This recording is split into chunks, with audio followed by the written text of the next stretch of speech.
1 second. Thank you. And then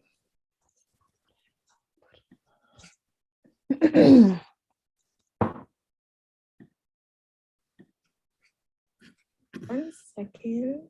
Thank you.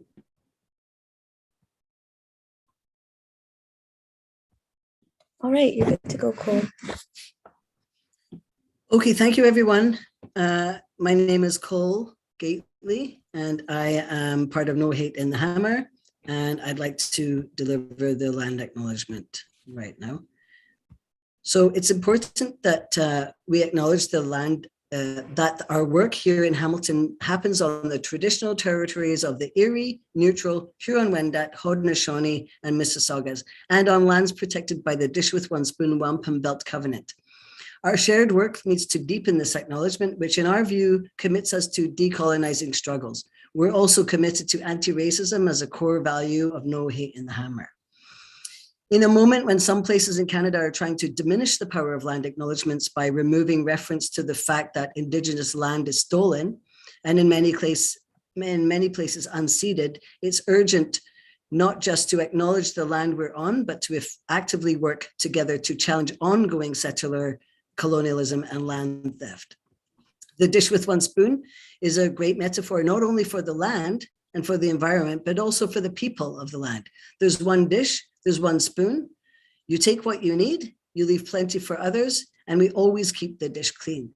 So I think that's a great way of thinking about not only the land and the resources around the Great Lakes, but also the people who are also part of the land and the resources around the Great Lakes to foster inclusion and to be fully connected and interconnected. So thank you very much for that.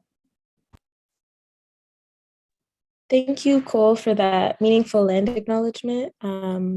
Thank you for bringing us into a good heart and a good mind for this important gathering and this collective journey. As a Muslim, I also see land acknowledgements and a commitment to decolonization as a part of my faith and as necessary to my understanding of myself as a Muslim. Decolonization is also, I think, our duty as Muslims.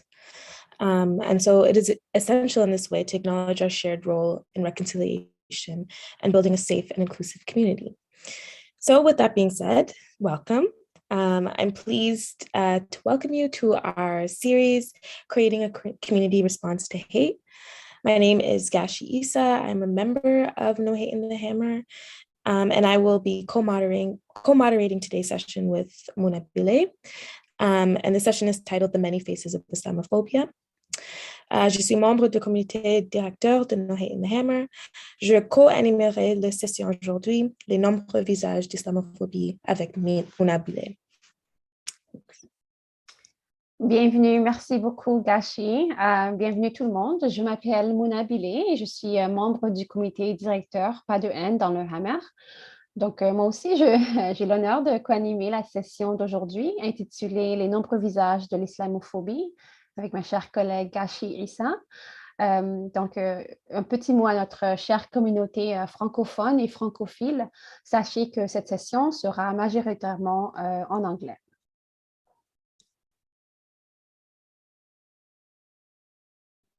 We dedicate this session to our friend Christopher Cutler and colleague from No Hate in the Hammer, who passed earlier this month. Christopher was wholly committed to an inclusive community in Hamilton, and we are grieving his loss. We will honor Christopher at a future session of this speaker series.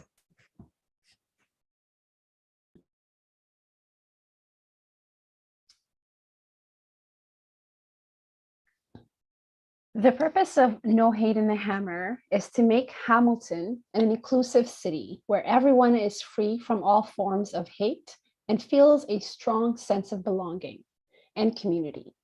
Today, we want to talk about the Muslim community, which is subjected to targeted and pervasive hate, locally and across the country.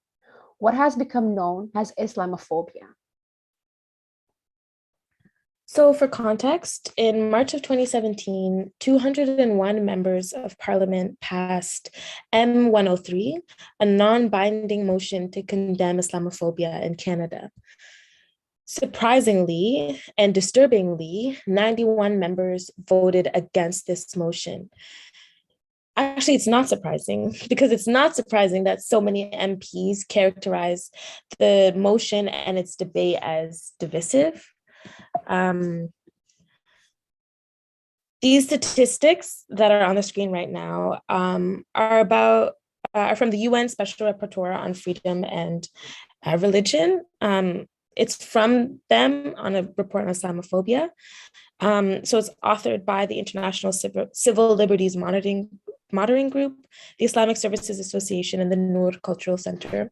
The perceptions of Islam and Muslims in Canada are disturbing. There's a link here that can then be later posted in the chat. But these are kind of the perceptions that the larger community has of Muslims. Islamophobia is defined as an unfounded or disproportionate fear and or hatred of Islam or Muslims, leading to violence and systemic discrimination. It is gendered, meaning it operates according to gendered stereotypes. Muslim men are perceived as violent terrorists and patriarchs.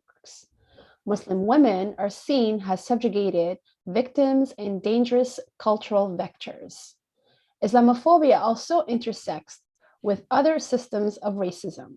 Black Muslims, Indigenous Muslims, and Black Indigenous Muslims experience the compounding effects of anti-Black racism and anti-Indigenous racism and Islamophobia. So as a Muslim woman, as someone that has experienced Islamophobia for a long part of my life, I understand it and I see it in my day-to-day life.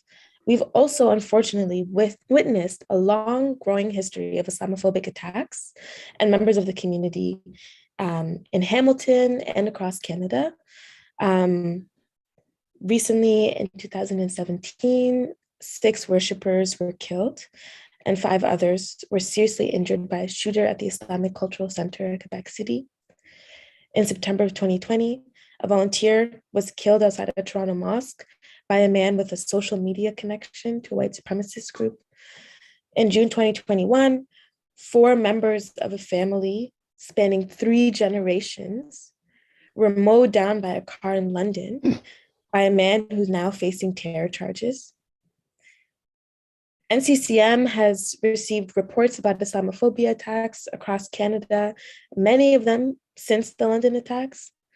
And even just last July, here in Hamilton, a woman and her adult daughter were chased by a man who was yelling anti-Muslim slurs and uttering death threats against them while they were out shopping.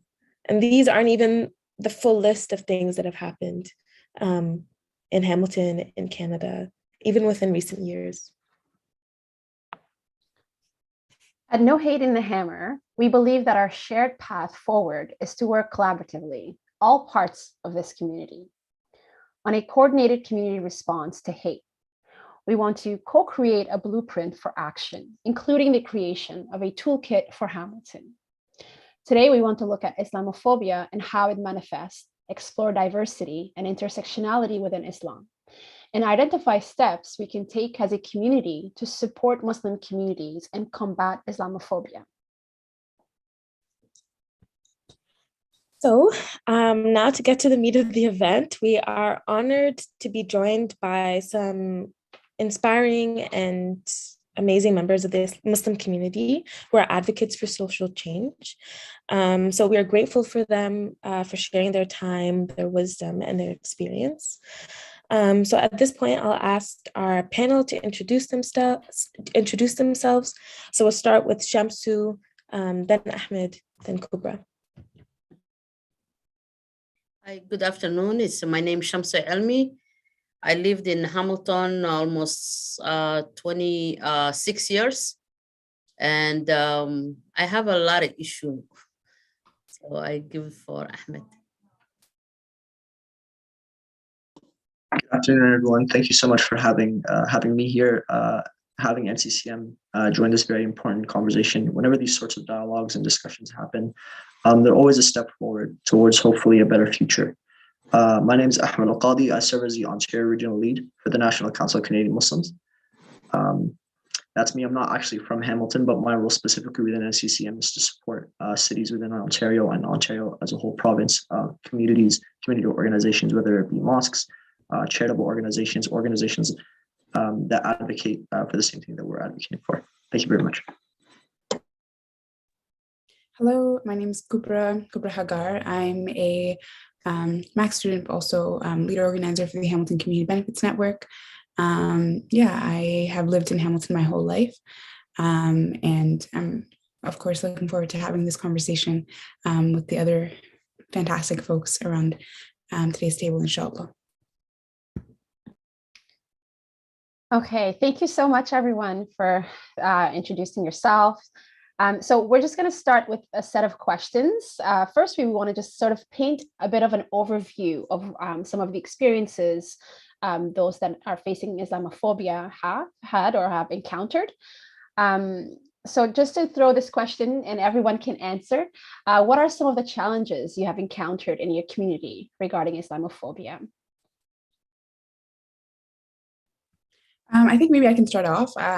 There's, I think, an issue that I've encountered or something that has come up frequently in conversations around Islamophobia and kind of the experiences that, Muslims face on a day-to-day basis here in Hamilton, but also across the province and the country is, I think there's this issue of the invisibilization, if that's even a word, invisibilizing Islamophobia in a way that, a lot of people and, based off of the statistics you presented earlier today, people believing that Islamophobia is a result of actions of Muslims, or it's something that is perpetuated by, a perception that exists because people are fearful of Muslims based off of any specific, any reasonable reasons, right? And I think that's something that's difficult to navigate is how do you have this conversation when so many people believe that it isn't a conversation that needs to be had, right? And of course, there are those intersections between, Islamophobia, but also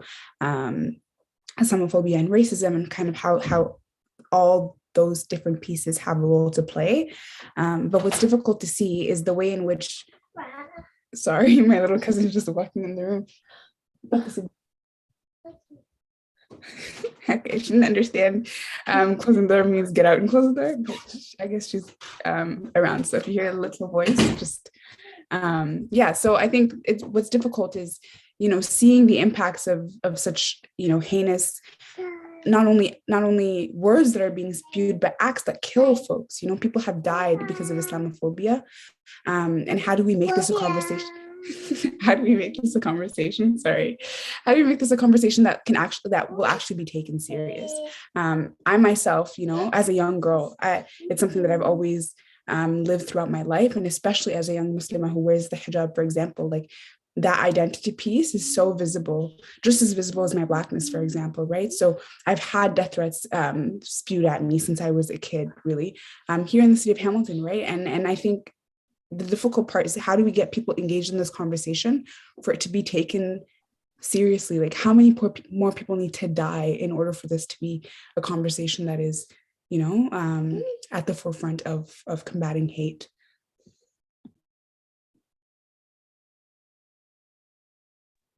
I can jump in these things. It is like Islamophobia and racism, I think is the same.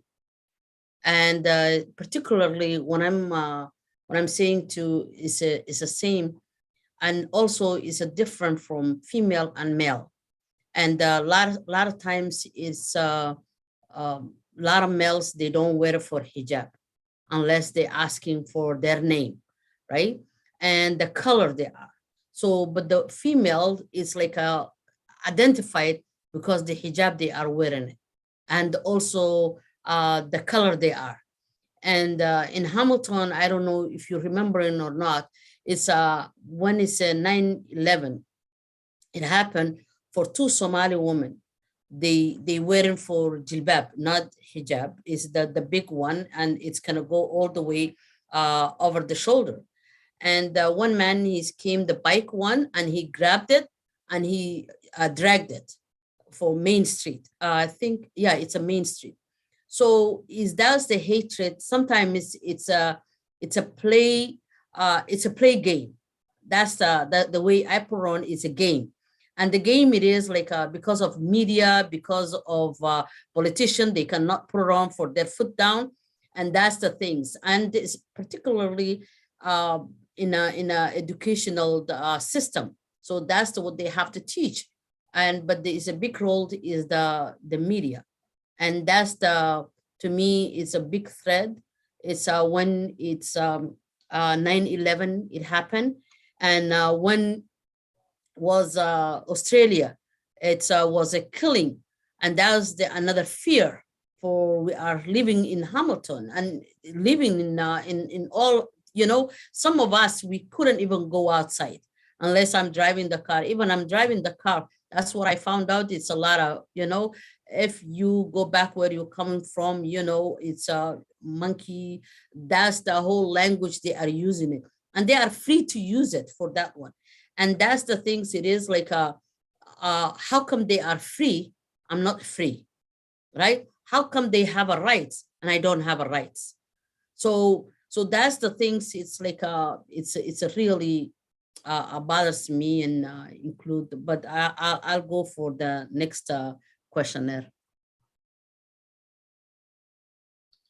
Thank you, Shamso. Ahmad, do you have something to add around challenges that you may have encountered or have been aware of? Well, Kubra and Shamsu, mashallah, they did a terrific job in basically hitting the nail on the head. Each and every single Muslim community, whether it's a specific mosque, whether it's a specific Muslim community that kind of sticks together in a certain neighborhood or certain part of a city, around the nation, we're all experiencing Islamophobia. The way we experience it is different. You mentioned in the beginning that Islamophobia is gendered. Kubra mentioned that part of the fact that she's a person of color is the fact that adds on to her own experiences with Islamophobia. So one thing that we often teach at NCCM is that Islamophobia is not a monolith. It's not one specific experience for some person.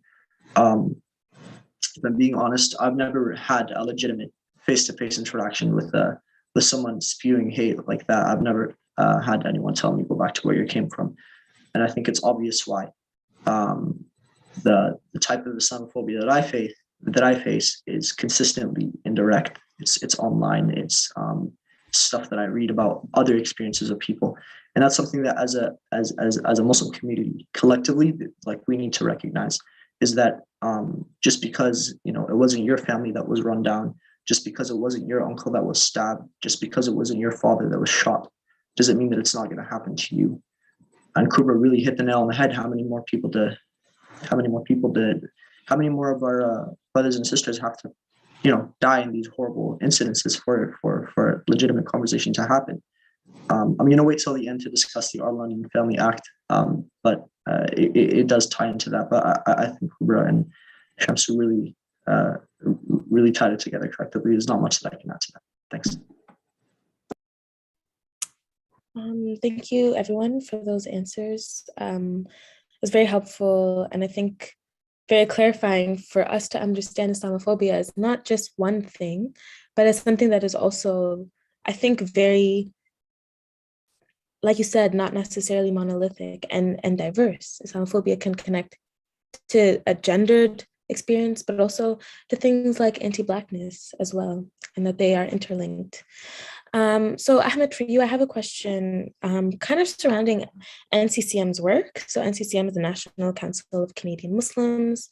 I know that they kind of do work in my experience with post-secondary Muslim students and also do like know your rights trainings. I'm wondering if, on that end, could you give us maybe an oversight into work that NCCM does, even particular to youth?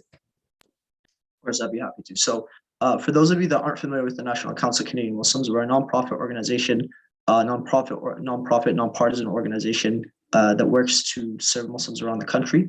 Doesn't matter which kind of Muslim you identify as, whether you're Shia, Ismaili, Sunni, does not matter. Anyone who identifies as Muslim should be anyone who identifies with the religion, specifically Islam, whichever branch of Islam, should be able to practice it freely in this country without facing hate and discrimination. That's what we're working towards. When we say nonpartisan, we mean that we do not endorse any specific party. Rather, we work with every active political party in the country to make sure that Muslim rights are protected, are represented in each and every single party. In regards to youth work, we have a really cool program for those of you who are in universities involved with your MSAs or TMAs, or even like, Pakistani Student Association, Palestinian Student Associations. We have a program called the Campus Liaison program. Essentially, we connect with university leaders in student groups, student clubs, and try to support them in any way we can, whether it be with helping them secure a prayer space, whether it be with helping them deal with Islamophobic incidents. A lot of the time, not so much anymore, but a big thing that was very popular in the past few years for a long time, especially after 9/11, would be, students involved in MSAs and TMAs getting visits from CSIS agents. So, a CSIS agent would come to someone on campus, be like, how are you doing? How are you doing, Bilal? My name is Brian. I want to, grab a cup of coffee with you. And then they tell them they're a CSIS agent. Obviously, that's a very intimidating experience to be, for a 19, 20, 22-year-old to be contacted by a CSIS agent for no reason whatsoever. In the University of Toronto, I believe we actually established a hotline for any student who's contacted by a CSIS agent. There's been a countless number of reports of students having to, go through that and being put on pressure. So in terms of youth work, we try to support university students to make sure that, in the classroom in universities, they're able to practice their faith, that they feel like they belong on campuses. And same thing with high schools. We've dealt with a few cases over the past couple of years during the pandemic of, some high schools deciding to cancel prayer time, like Friday prayers, or just not allow their students to go pray because of COVID restrictions. And I'm sure anyone who's grown up in Ontario and dealt with Ontario school curriculum, that they've seen elements of Islamophobia in being taught by their teachers. Islamophobia rampant throughout schools. That's something that our education team is working on. We have our education manager, Asiya Khan, who's involved with the TDSB, YDSB to revamp their curriculum and make sure that it's educational, like the curriculum is diverse to all backgrounds. So we do a wide array of work with youth, ensuring that youth are protected and they feel confident practicing their faith. I want to stop right there before I keep going, but I hope that answers the question. Yes, thank you so much, Ahmed. I think we'll just stay on that topic of youth. Kubra, I'm going to ask you the next question. So staying on the topic of Muslim youth, Kubra, what are some of the unique experiences and or concerns that you have encountered? Je te demandais aussi la question en français, ma chère, donc tu peux répondre en anglais et après finir en français. Donc, la question était, en restant sur le sujet de la jeunesse musulmane, Kubra, quelles sont certaines des expériences et ou préoccupations uniques que vous avez rencontrées? I think experiences that I've, encountered and have been through, like as a young Muslim woman, and also in my, while I was a child and kind of, going through the education system and throughout the years, there is, again, like I said, this perception that one, Islamophobia isn't like a legitimate issue that needs to be tackled at the root of it. And, the root is, yes, homes, but school, a lot of conversations happen at school. And most of the time, in your childhood, in your teen years, you're spending a lot of your time in the schools, right? At the school, with fellows, with your peers, with your teachers, etc. And I think there's been a lot of difficulty in trying to get students to, one, feel heard in schools when they bring up issues surrounding Islamophobia, but also problems about, staff members themselves and like teachers and students, peers, themselves being complicit and spewing Islamophobia as well. And I remember, for example, specifically when I was like in high school, and this was around the time where there was the Charlie Hebdo attacks in France. And I remember during that time, I had a French teacher who was, in the morning, they did an announcement. They said we'd take a minute of silence for, the journalists or the columnists who passed away during that horrible attack. And once we were doing that, we were taking that minute of silence. The entire time, the French teacher was staring at me. And, he didn't say anything. He didn't obviously say anything because he knew that he couldn't, but at the same time, that didn't prevent him from just fixating on me during that entire moment of silence. And obviously that's no coincidence. I'm the only Muslim student in the classroom. I'm the only hijabi in the classroom. Like, obviously, we know that's no coincidence, right? And at the same time, that I guess that attack is done in such an implicit way that makes it so hard to name. And I think that's an experience that many Muslim youth face as well, is that you go through these experiences that make it very difficult to put a name on it, or make it very difficult to call out because of the fact that they're presented in a way that, you yourself, that that's Islamophobia, that you're being targeted because of the fact that you're a young Muslim. But at the same time, how do you call that out when the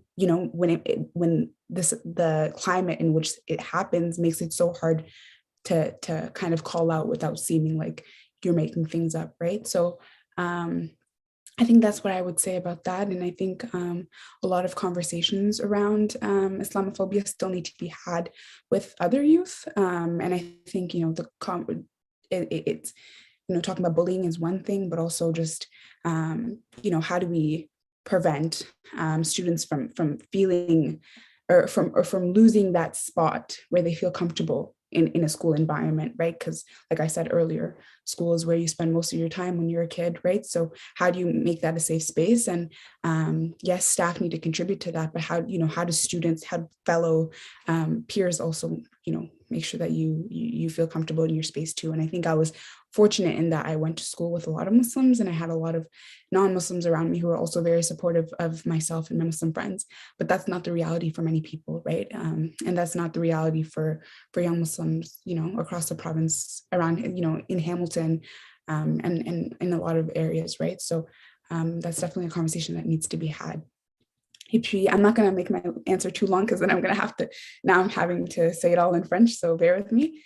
Mais ce que je disais, c'est juste par rapport au fait que, en tant que jeune musulman ou en tant que jeune musulmane dans la ville de Hamilton ou même dans la province d'Ontario ou au Canada, c'est difficile de trouver sa place.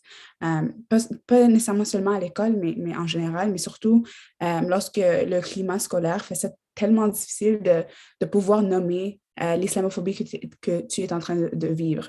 Et puis, j'ai nommé une expérience spécifique lorsque j'étais au secondaire, je me rappelle, lors de l'attentat à Charlie Hebdo. En France, j'avais un enseignant français.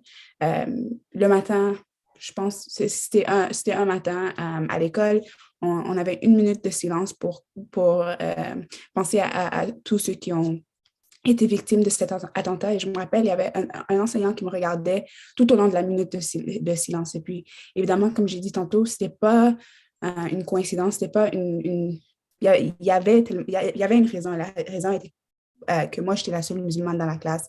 Je portais le hijab, je suis une jeune femme voilée, et puis je savais que c'était vraiment, son intention, c'était de m'intimider ou de faire en sorte que je me sentais intimidée par cette personne lorsque j'étais une jeune fille au secondaire. Alors, je pense que c'est une expérience que plusieurs personnes sont en train de vivre, c'est qu'il y a tellement de situations implicites qui fait ça tellement difficile de nommer l'islamophobie que tu es en train de vivre, parce que c'est quelque chose que toi, tu peux ressentir dans ton cœur, ou quelque chose que toi, tu peux le ressentir, mais c'est difficile de le dire sans nécessairement sonner comme tu es en train d'inventer des choses. Et surtout pour ceux qui ne sont pas en train de vivre l'islamophobie, c'est quelque chose qu'eux-mêmes ne peuvent pas vraiment comprendre. Alors, c'est difficile en tant que jeune de naviguer ces espaces-là, lorsque tu sais pas quoi nommer et quoi ne pas nommer. Alors, c'est une expérience que je pense les enseignants et même les collègues de classe doivent faire un effort pour nommer les instances de l'islamophobie et de guider genre notre future génération vers une bonne direction. Alors, c'est ça. Merci, Kubra. I agree that it is something that Islamophobia is often seen as this overt thing, but when it happens implicitly, it is very difficult to name. And I think we also don't understand that Islamophobia, like our title, has many faces.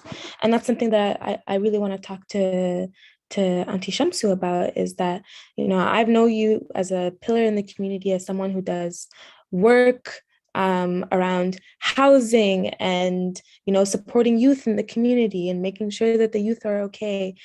How does that fit under Islamophobia too? It's not just the attacks, right? It's also about people getting evicted from their homes and stuff like that. So would you like to speak to that kind of work that you do? Thank you. Yes, I can talk to that. First of all, it's a Muslim. It says بين الحلال والحرام مشتبهات. Is like where's the halal and where's not halal is is a gray line. So this is the things I'm saying. It is like a anti-racism and Islamophobia. Once to me, it is like it's a gray line. So I don't know how I can make a differentiality because when I'm working for the housing, exactly, that's what you said it.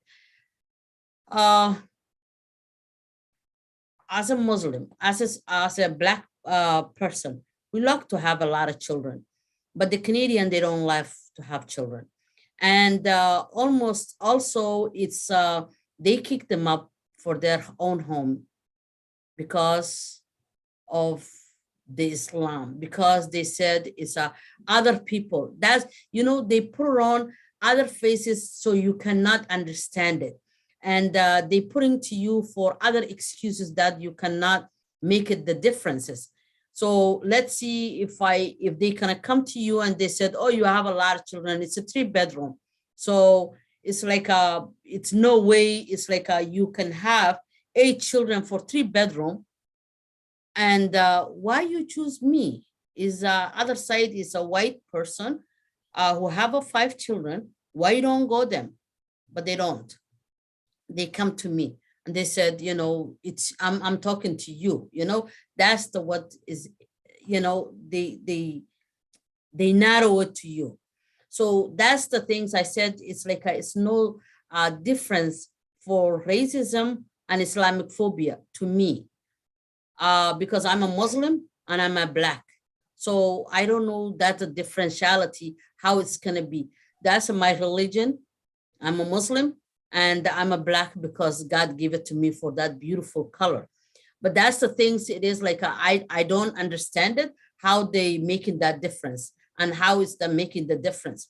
But that's the, if you go for a justice system for Black youth, they go into jail, it's a more, especially when you have a, Muslim name, Hussein, Ahmed, Farah, that's the whole names.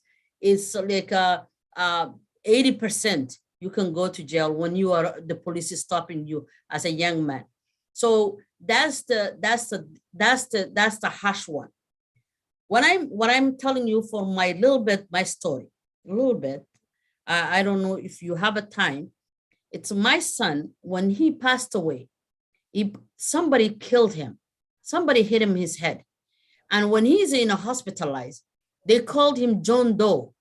While he had his the work badge and he's writing his name, and still they call him John Doe. And the one is a social worker come to me and she said to me, it is like your son, he's a citizen, who he is, right? I said, no, he's a Canadian. He born here. He born in Ottawa. And, they put on a lot of excuse. And when I said it, it's like, did you take the fingerprint? Because I'm late, he's in Vancouver, I'm in Ontario. And when I go there and I said, did you take it? Because it's a person who can't talk, you can take the fingerprint or wherever it is, what you did it, right? And they didn't say nothing. Even the police, they didn't do nothing. And is a person who killed my son, he's a free man. Because of what? He's a white man, right?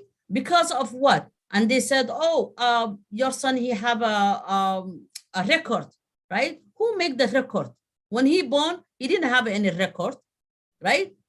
When he in his school, his name is Hussein. And that was the teacher always, she make it the joke to him, right? And, you know, find the apartment, or to me is a suffering for this. I mix it up for a lot of things, but that's the issue. It is like a social worker in a hospital. They are not your favor, because soon as they found out your name and you are lying down there, you don't have any rights. And secondly, when you are Black, you don't have a rights, right? So where we can go? Where we can go for this, right? And how we can our justifying for our own grandchildren. How I can justify my own grandchildren? Because right now, some of it I have a mixed, right? How I can justify? You are a Muslim, you know, you are Black, right? So how I can justify it for that one? And you know, when I came to Canada, I thought Canada is the beautiful country. I never put it on my mind when I came 1987.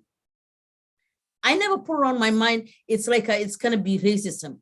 When I seen it, they are fighting for animal rights, tree rights, but the human rights, they only put it on for the a chat, but nothing is actionable. If you're looking for an apartment, you cannot have it. If it's a youth, he doesn't have any rights. Even if you're going for anti-racism or racial things, the skirt is over high. Why? I'm a Muslim. I'm proud of it. You know, that's what they teach me. My own home country, my religion is like I have to give a peace, my neighborhood. And I have to be respected for everybody. Why they don't respect me back? That's my question. And that's the things it is like the youth. Yes, the youth this time, they have a much difficult I go through. There are more difficulties because they are Black, they are Muslim, and they don't know for that whole things. Even they don't know themselves they are Black. They know themselves they are Canadian. So how you can justify it for that one? That's my question. Yeah, thank you so much. I think it's necessary for us to really drill in the point that Islamophobia isn't a one-size-fits-all type of mentality. It's very insidious, and the way that it manifests itself oftentimes can vary depending of what you're facing. And for instance, it can manifest itself in housing, in policing, in healthcare. And the realities are when you have Islamophobia, in addition to other discrimination, so whether you're racialized, gendered, or if you're part of the queer community, or if you have a disability, those things compound the effect of and the impact of Islamophobia. So thank you so much for sharing that with us, Shamso. We're just going to move a little bit from community and really discuss more of our leaders and what can we request of them, what can we ask of our institutions and our government agencies, and how they can really be a key player in addressing these issues alongside community members. So we all know that on October 24th, I have noted the date, Hamilton will have a municipal election. So if you could send a direct message to candidates regarding Islamophobia, what would that message look like? And this is a question for all of you, but also it's a question, but I will also invite those that are watching to post their questions in the chat room, and so that we can ask them to our panelists. But in the meantime, if either of you can give us an idea as to what what your request would look like and how can we address Islamophobia from our candidates? Maybe I can go first. In October, number one, it's a Muslim month, right? So that's the biggest problem. So we are celebrating, hey, or we are doing for appeal. So to me, I will say it in my heart. It's a lot of people who working for institution, jail, police, court, hospital, the social workers. Maybe they have to go back and they have to learn for what the human rights is, and especially Islamophobia and anti-racism. So that's the mandatory, to me, that's what I put it on for them, because the institution, the jail, the police, and the hospital, that's the places, it's a no-no for any racism. But that's the most places is a racism.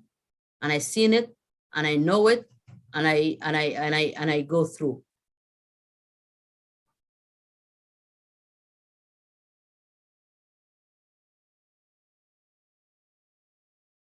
I don't know, Kubra, if you wanted to go first. It's your call. Okay. I think Shamsu made a very good point and very good suggestion in terms of institutionalized racism. That's a huge issue. It's easy to pick out Islamophobia and racism when it's overt, when it's blatant, when it's someone saying go back to your country or saying, take that off, so on and so forth.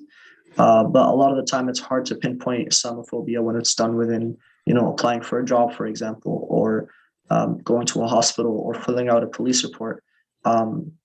Sometimes they use the excuse that it's hard to ascertain what can be considered as hate, and what can be considered as a hate crime, which we all know is easy to pick out. Statistically speaking, the best advice that I can give is that come together as one single community and send the same letter together. That's the tried and succeeded method that NCCM used. We know that sending letters to our MPPs or MPs or electoral candidates, whether it be for municipal elections, provincial, so on and so forth, federal, that's the best way that it can be done. We all know we have a responsibility at the end of the day to challenge Islamophobia and racism, and these discussions are the time where we need to, really get serious about whether we want to make a change or not, because there needs to be a recognition that if we're not going to be the ones standing up for our rights, whether it be Muslims or whether it be the people who are facing the racism or Islamophobia, then no one else will. So I know in every city there's its politics, there's its communal disagreements and so on and so forth. But the best thing that we can do as the best thing that as a city of Hamilton can do, a Muslim community in Hamilton, is come together and send the same letter to all the electoral candidates, not just one, every single one. Not putting all our eggs in one basket, and really focusing in on getting our family members to sign it, getting our colleagues to sign it, our friends to sign it. My job as Ontario Regional Lead, for example, is doing stuff like that. So we kind of use the slogan as, we believe in people inspiring people. The 5 people on this call can't just be the ones sending it. It's got to be, my brother, my sister, my mother, my father, so on and so forth. Yeah, so I echo everything that was said 100%.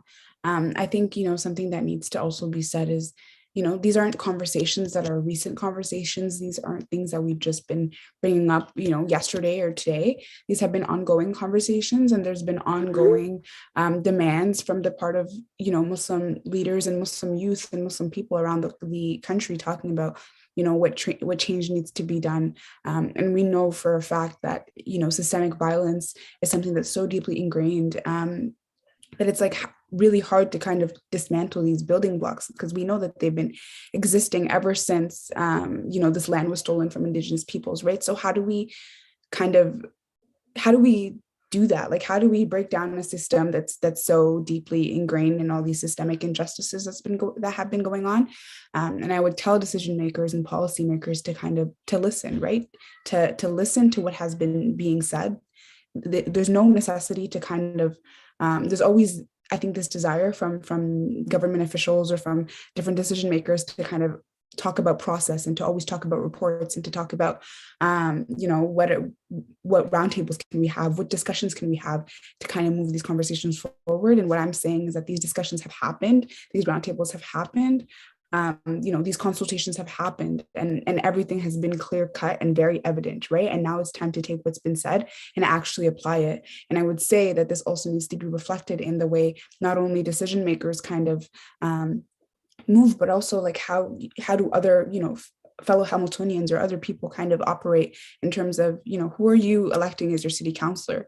Who are you electing as your MP? Like, why were there so many MPs against a bill to condemn Islamophobia, right? And who is voting for these people? Who are putting these people on those pedestals and in these positions to make these decisions, right? So I think reflecting on that and reflecting on who you're actually putting in these positions of power to make decisions on behalf of the community that heavily impacts, Muslims, young Muslims, Black Muslims, Indigenous folks as well, right? So think about that and let that be something that's prominent and something that's, a determining factor in decision-making processes to come.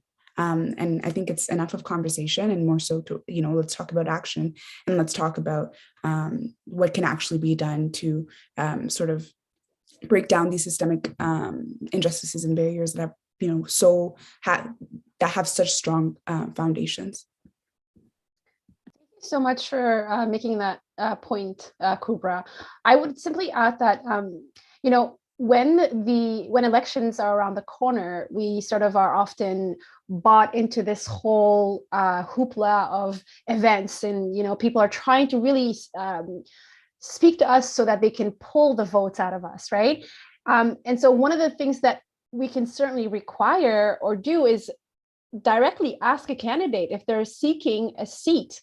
Ask them what is it that they're planning on doing, or what is their position on Islamophobia? How do they plan on addressing these issues? And the same can be said for the variety of issues that we have in our city, whether it's hate, anti-Semitism, discrimination towards queer communities. Like, we can directly ask and listen to their answer and hold them accountable. And sometimes I find, we forget that we, the people, have the power to vote these folks in these seats. And so if we have that understanding, then we can hold them accountable from the moment that we put that ballot in until they end their term, right? And so I just hope that those that are listening today can walk away with that piece, is that really the power is in the hands of us, the people. Yes, I totally agree. Thanks, everyone. I just want to shift gears a little bit and talk a little bit about NCCM and Ahmed's work. So while one level of government or a single agency can't address Islamophobia effectively alone, I think what we're understanding and coming to is that like a multi-level approach is required. So from maybe like a policy perspective, maybe even a healthcare perspective, what are some supports that you would like to see? I think this is a perfect time to name drop the Our London Family Act. The Our London Family Act, for those of you who don't know, is a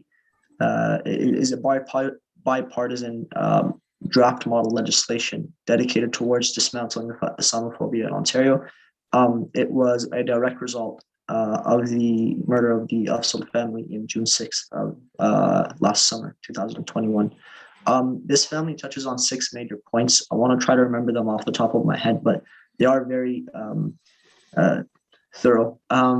It touches on, actually, I have a list, so I'll just mention them very briefly right now. So it touches on changes to our education system based on calls we heard across Ontario to ensure young people are growing up with resources that help them understand Islamophobia.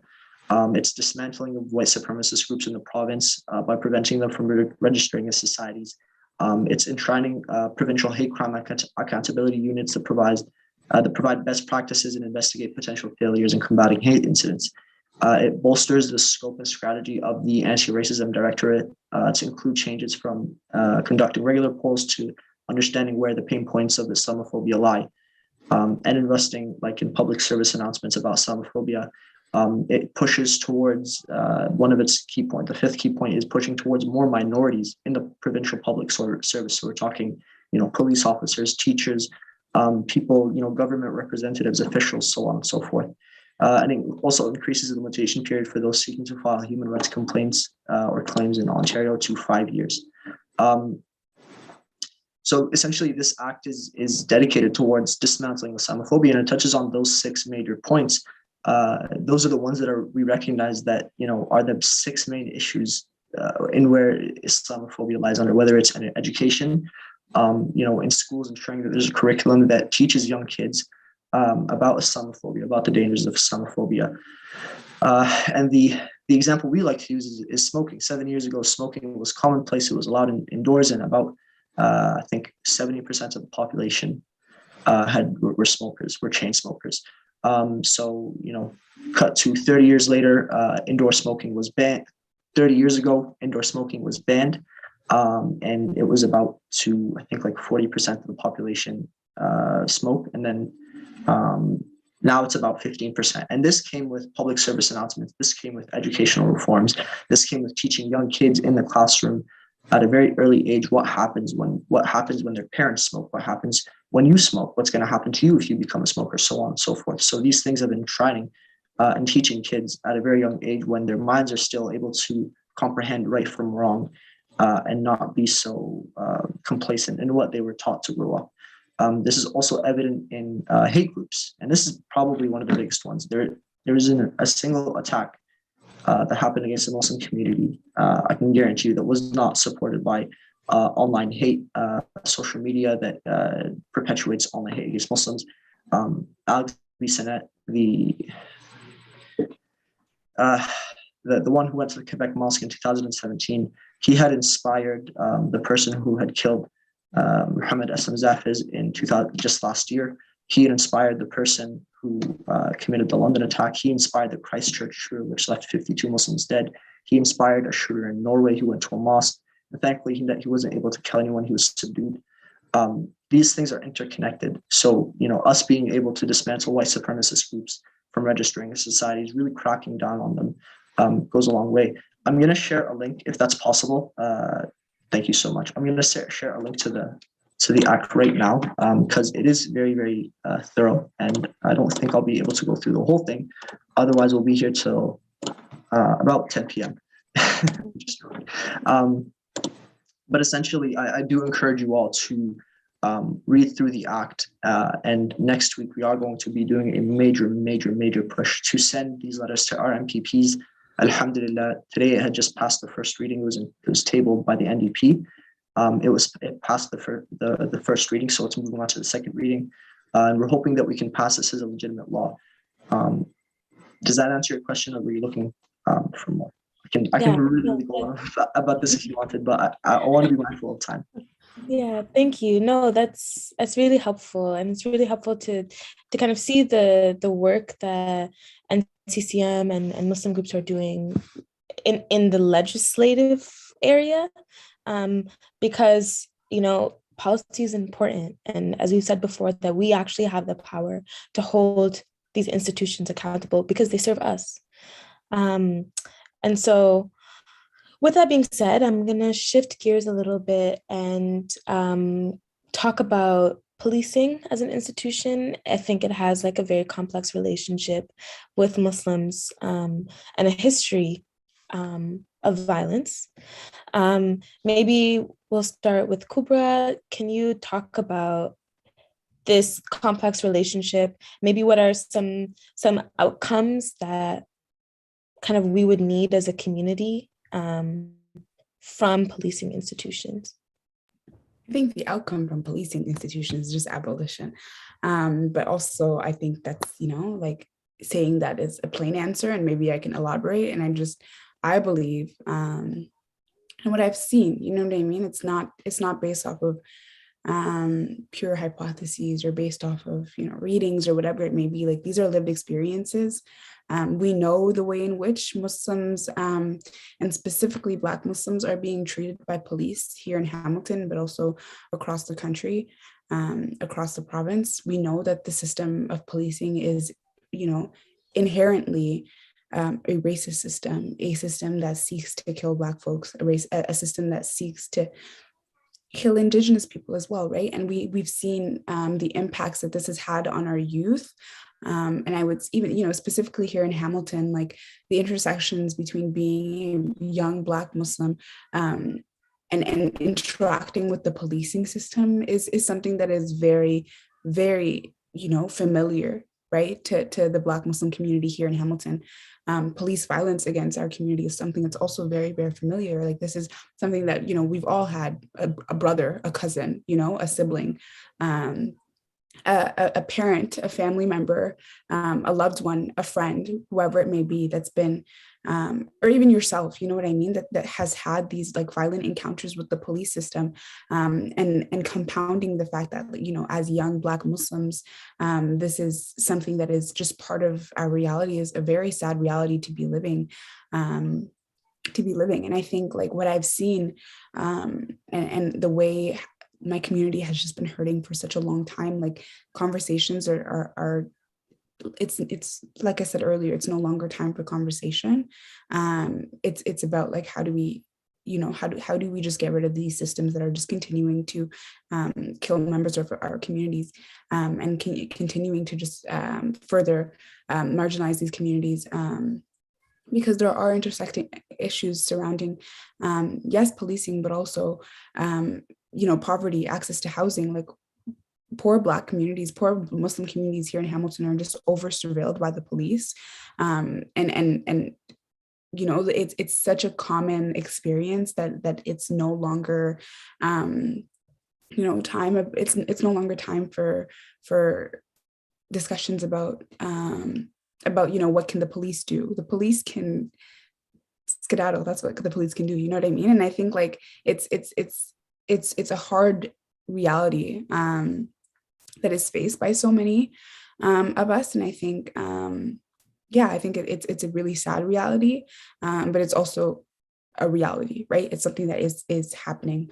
And I think, you know, we need to, or we decision makers, and the broader community needs to listen to what we're saying, as, you know, Black Muslims, as Black folks, here in Hamilton and just across the province and the country, and just, you know, action is necessary. And I don't think it's, you know, no, I'm not willing to wait for another life. And I'm not willing to have these conversations on a regular basis without seeing anything come out of them, right? You know, specifically with decision makers, right? So I think that's how I feel about the piece. And of course, I welcome additions to what I was just saying. No, thank you. Thank you so much for that answer, Kubra. I think it speaks to the fact that Islamophobia is these overt acts, these violent acts, but it is also, like Mona said, insidious in nature. It is classism. It is police violence. Islamophobia is something that, like, is embedded in every single institution, especially in policing. And like Auntie Shamsu said before, there are a lot of Black Muslims who are disproportionately jailed. And that is also something that we as the community should understand under the scope of Islamophobia, right? Like, when there are people who are murdered through police violence, there are many Black Muslims a part of that list as well, especially in Canada. What can we do? How can our Islamophobia, or our understanding of Islamophobia, extend to that? And how can people who want to be in solidarity with this also understand that this is also under the scope of Islamophobia, very much so, and historically has always been. Thank you so much. Before it's come up for the policing things, as you know, it's a lot of Black Muslim youth. They are killing each other in Toronto, and it's came to Hamilton. So it's a lot of mothers. We are 100 mothers. What we done it was we did for action in our hand, and that's the action. It is like we went for the police board, and that's what we wrote it. They agree with us to write it down for memorandum of understanding to work the police and the community together, and put it on for 3 elements. Number 1 is it's transparency. The police has to be transparent to the community, and what's it called, the scorecard, right? And trust building and transparency, and the mothers, they have to allow for some money. So what happened, it is like since 2000, we start 2017 up to now. Before was every week is 3 or 2 youth, Black youth dying, Black, Muslim, Somali youth dying. So now it's since we have that transparency, it's kind of like it's lowered down. So that's the things. It is like I like the Ahmed what he said it. The school that we have to put on for the school, but before the put on the school, the teachers, that's what I wanted to be educated, and because the teachers who teach for the youth, the children, they have to be learned first, because if they don't know it, how did they kind of teach? So this is the things, and the one things, it's I have it for that one. It's my own son. He says to me one time, some young one white boy who hits his head, little wood things. And then he complained to the principal, the teacher. Nobody looking for that young man who hit him for the other son, my son.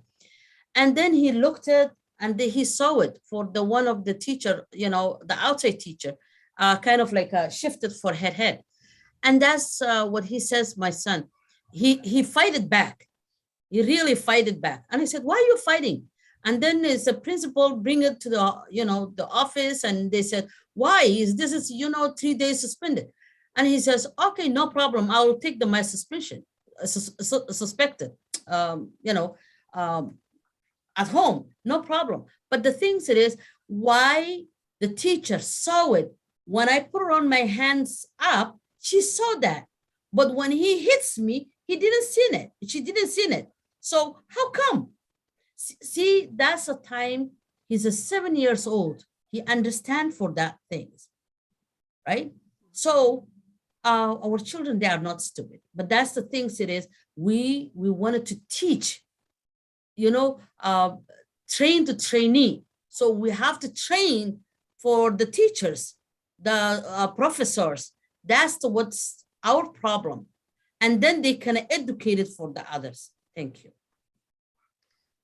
Thank you so much, Shamsu, for that example. I think it illustrates very well the fact that this isn't something that is often, and it has, Gashi said, overt acts, right?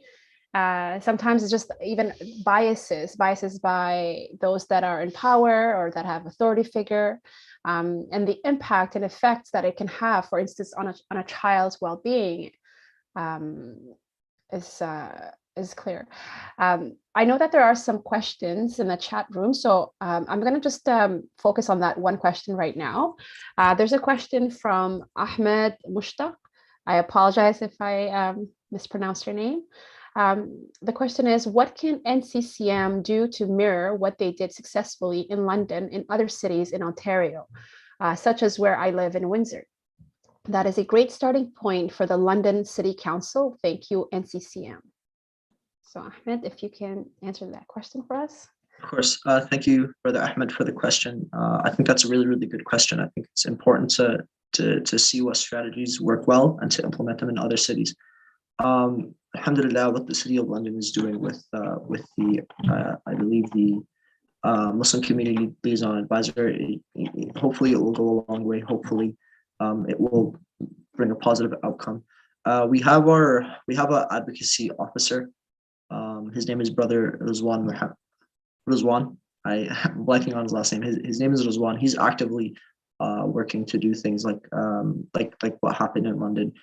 He's in active communication with, mayors in all throughout cities of Ontario, connecting with them, seeing what NCCM can do to kind of bridge the gap between them and the Muslim community, and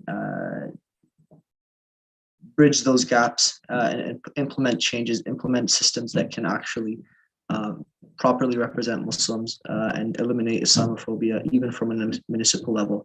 For example, I believe Rizwan has been working with the Hamilton Mayor's Office to promote a similar program. I don't think it's exactly the same thing as what London is doing, but a sort of a small group of Muslim community leaders in Hamilton to kind of be there to help, guide how the city of Hamilton, how the mayor's office would address things relating to Islam or Muslims in Hamilton.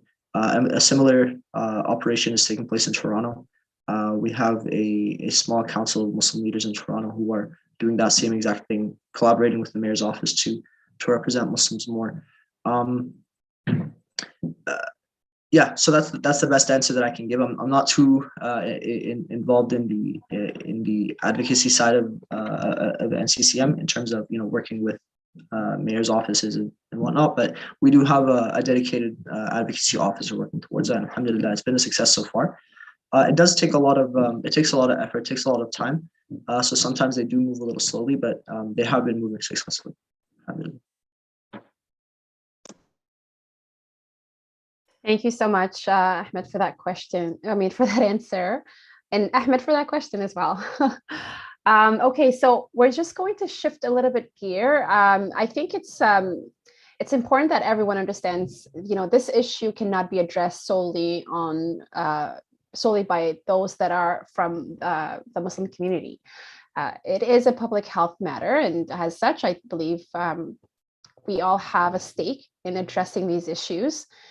And then I also believe, in the spirit of the No Hate in the Hammer coalition, where our focus is education and knowledge sharing in an effort to build solidarity and encourage community members to break out of their silos, how can allies stand in solidarity with those experiencing Islamophobia?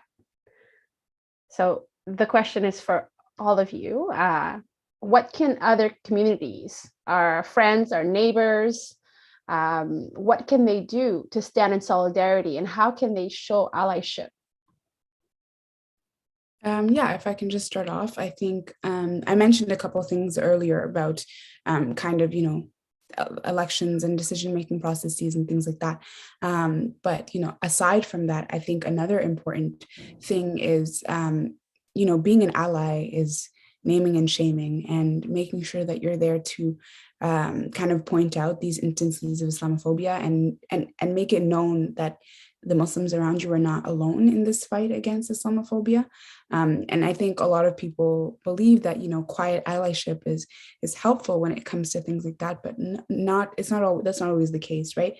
Saying that you support Muslims, but not backing that with tangible action, or not backing that with support that can be felt by the Muslim community around you, isn't necessarily valuable in a way that it could be, right? So I think taking that belief that you don't, that you think that this, this is wrong, and I'm not okay with Islamophobia, like take that belief and turn that into actual tangible actions that can be felt by those around you.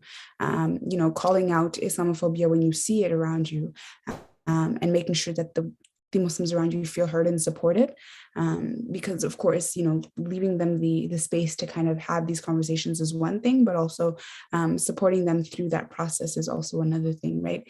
Because I think, these conversations around Islamophobia also entail a lot of trauma, and also entail a lot of folks when experiencing trauma, but also to rehashing or like reliving the traumas that they've had to kind of endure throughout their lives, specifically surrounding Islamophobia, right? So how do you create an environment or create a space where these Muslims feel supported in that environment, and how do you kind of make sure that they know that this is a safe space, and that as much as Islamophobia is not going to be tolerated, like it's not even just an issue about not being tolerated, it's like what more right? What more can be done?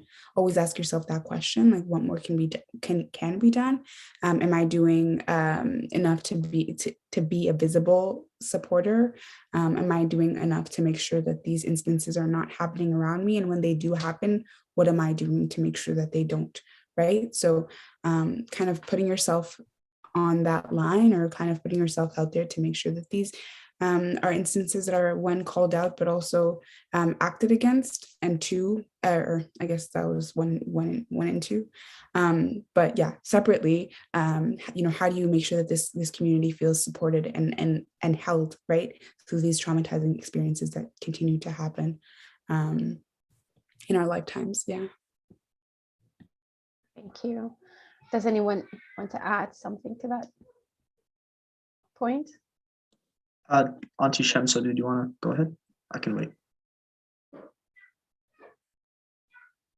You go ahead. Okay, thank you. Yeah, no, Kubra made a great point. Quiet allyship, and just, you know, generally saying that you don't support something, or you're in favor of a certain group, doesn't necessarily quell the fire when, you know, that same people in that same group are being shot or stabbed or you know, run over. It's the same thing with really any social justice issue. One thing that I would say is the first step is that, like, to put yourself in that community's shoes. So if I'm a person in a community who's not Muslim, who's not involved with the Muslim community, and I see the stuff that they're going through, what sort of support would I want to see from other groups? You know, just generally having that empathy. And speaking out is a big thing. It adds a lot of morale, more than people know. Sometimes when Muslims within the Muslim community, when people within the Muslim community are just seeing that, you know, they're the only ones speaking out about the problems that they're going through, sometimes it feels like you're just yelling at a wall, or speaking to a wall, and no one is really listening. When you see support from, you know, different communities, whether it's cultural, religious, so on and so forth, it really kind of brings everyone together. It puts a lot of morale, and I think morale really goes a long way when you're going through devastating incident after devastating incident. That's what I would say the first step is, and then there's nothing really that I can add that, you know, Kubra didn't really hit the nail on. Just, you know, putting those same implementations in place, setting up programs, systems that where you can set yourself up to ally with them. Yeah. Thank you. I want to put it in for what's called awareness month, awareness day. You know, it's everybody, they kind of know for that's Islamophobia is not okay, and it's a deadly, and that's what I really suggest is like you know, being awareness. Thank you for those answers. And thank you for this discussion on Islamophobia. I think it's not too often that we talk about Islamophobia holistically, like, and to talk about it really in its overt ways, but also in the subtle ways. And I put subtle in quotations because I don't think it's subtle for people who feel it. Yeah, this was a really good discussion, and I think many practical things that we can get from it. Thank you for the work that all of you do in our community. Thank you to everyone for joining us. Yeah, please check No Hate in the Hammer on our social media. We are also having a next session in this series on March 23rd. It is on the murdered and missing Indigenous women, girls, Two-Spirit, and transgender people.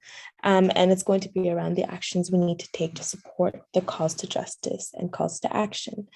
So with that being said, I'm gonna close. I hope everyone enjoyed this event. And again, thank you so much to the panelists for a really great discussion. Right. Thanks, everyone. Bye, everyone. Thank you. Merci. Thank you. Thank you. Thank you so much. Bye, everyone. Bye. Thank you for our guests, Ahmed, Kubra, and And Shamsu, absolutely amazing. Thank you so much. Thank you so much. Call and don't forget it for the link. I won't forget it. I'm going to send it to, actually, I'm going to send it to Gashi and she's going to forward it to you. Okay. Thank you. Awesome. Brilliant. Bye, Okay. everyone.